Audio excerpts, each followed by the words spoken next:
Saudações! Para esse vídeo eu preciso muito da paciência e da atenção de vocês. Eu quero falar sobre a história da Rússia, mas as coisas, quando a gente quer explicar bem explicado, são um pouco mais complicadas do que parece à primeira vista. Para isso, eu primeiro preciso que vocês entendam como funciona o corpo humano, certo? O corpo humano tem bilhões e bilhões de células. Dentro de cada célula tem uma coisinha chamada núcleo. Dentro do núcleo está o material genético. Perfeito? Vamos começar.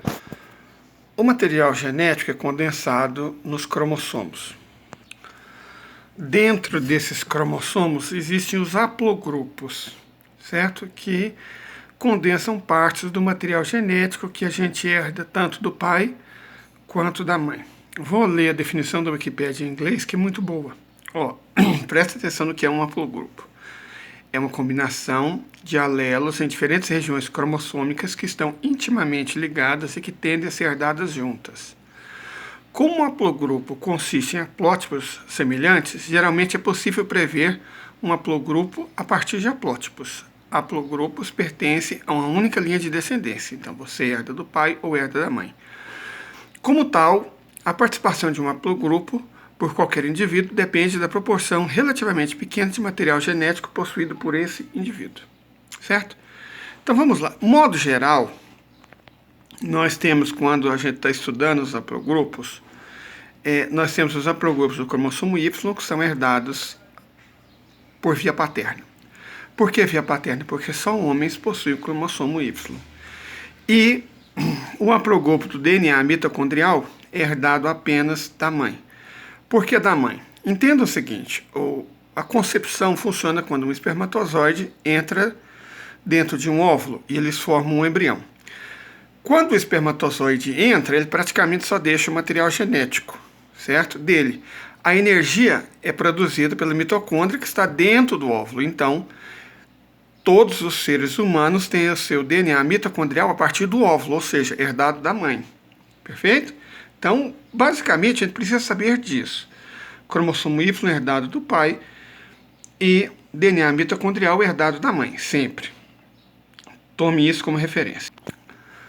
Olha, a espécie humana tem pelo menos 300 mil anos, que é a idade mais antiga de um fóssil de ser humano, Homo sapiens sapiens, achado no Marrocos. Mas todos os seres humanos descendem de pessoas que vieram não do norte da África, mas do leste. Como a gente sabe disso? Pelo material genético, certo? Todos os seres humanos descendem de pessoas que viveram no leste da África 230 mil anos atrás. Mas e os seres humanos que viveram no Marrocos? Não deixaram descendentes. Perfeito? A espécie humana já existia, mas esses seres humanos não deixaram descendentes. Ok. Da mesma forma, todos os seres humanos fora da África, mais as pessoas do sul e leste da África, descendem de um grupo específico de seres humanos que vivia ali entre a Etiópia e a Somália cerca de 70 a 74 mil anos atrás, certo? Não quer dizer que foi a primeira vez que os seres humanos saíram da África. Já se achou fóssil bem mais antigo de seres humanos na Grécia, de seres humanos em Israel, de seres humanos na China. Só que esses fósseis de seres humanos mais antigos não deixaram descendentes. Então, todos os seres humanos que existem no mundo, originalmente fora do oeste da África, são descendentes de pessoas que viveram no leste da África. Perfeito? Tranquilo, né? Passa o seguinte. 27 mil anos atrás, emergiu o haplogrupo R, certo? Grave esse nome. Que depois de 3 mil anos, ou seja, 24 mil anos atrás, deu origem ao haplogrupo R1, dos antigos norte-eurasianos, que são os últimos ancestrais comuns entre russos e a maioria dos indígenas americanos, no sul da Sibéria Central. Como assim a maioria dos indígenas americanos? Vocês têm que compreender que nem todos os seres humanos, como se achava antigamente, vieram do Estreito de Bering. Na verdade, eles vieram em 4 levas sucessivas do Estreito de Bering. Mas os primeiros seres humanos que chegaram na América têm origem australoide, certo? Eles vieram da Austrália. Na verdade, aquela região se chamava Sarrou. Era Austrália, Tasmânia, Papua Nova Guiné e algumas ilhas da Melanésia. Foi de lá que vieram os primeiros habitantes da América do Sul. Perfeito? Não da Eurásia. Então, Tenho como referência que quando eu falo que o haplogrupo R1 dos antigos norte-eurasianos é ancestral de todas as populações da América, eu não estou incluindo as primeiras populações da América que vieram da Austrália.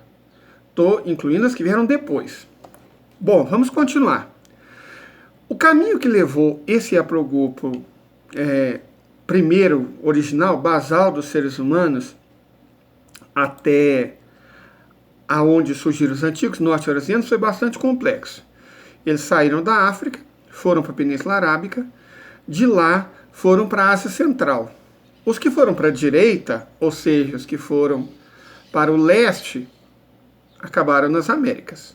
E os que foram para a esquerda acabaram formando os ancestrais dos russos. E é aí que nós queremos chegar. Perfeito? Vamos lá. O citado haplogrupo R daria origem ao haplogrupo R1, pela mutação SNP M173. O tipo de coisa que eu estou falando, vocês podem encontrar no Google. Eu não estou tirando do Dataku. Eu não sou como aquele blogueirinho famosíssimo que fica falando aquela palavra com M na internet e quando as pessoas perdem a fonte, ele apela. Não, certo? Vamos lá. Do haplogrupo R1 surgiu o R1A, 22 mil anos atrás, no Planalto iraniano.